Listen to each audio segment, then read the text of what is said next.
Tiberius. On a day in the year 2 AD, a Roman galley at anchor in the harbor of Rhodes were making ready to depart. Boarding it, followed by slaves carrying his traveling toga, some rolls of books, and a few last bags and boxes, was a tall, distinguished Roman gentleman, about 45 years old. He carried his head bent slowly forward and squinted as though the sun on the water hurt his eyes. The traveler was Tiberius. Augustus had finally relented, possibly because Livia would give her husband no peace until he had forgiven his son.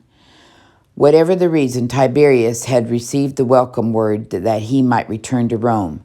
Contrary to his mother's ambition, however, he still had no desire to hold public office, but he soon found that his own desire and that of the gods apparently did not agree. By some strange fate, young Lucius, who was in Spain, was stricken with fever that year and died on his way home. And within 18 months, Gaius had gone to Armenia, was treacherously wounded, and also died. It was a tragic blow to Augustus, the death of those two young grandsons upon whom he had pinned his hopes. Having now no descendants of his own flesh and blood to follow him as head of the Roman Empire, Augustus turned at last to Tiberius, and after all these years of waiting, Livia's hope was realized. Tiberius was adopted by Augustus as his son and heir.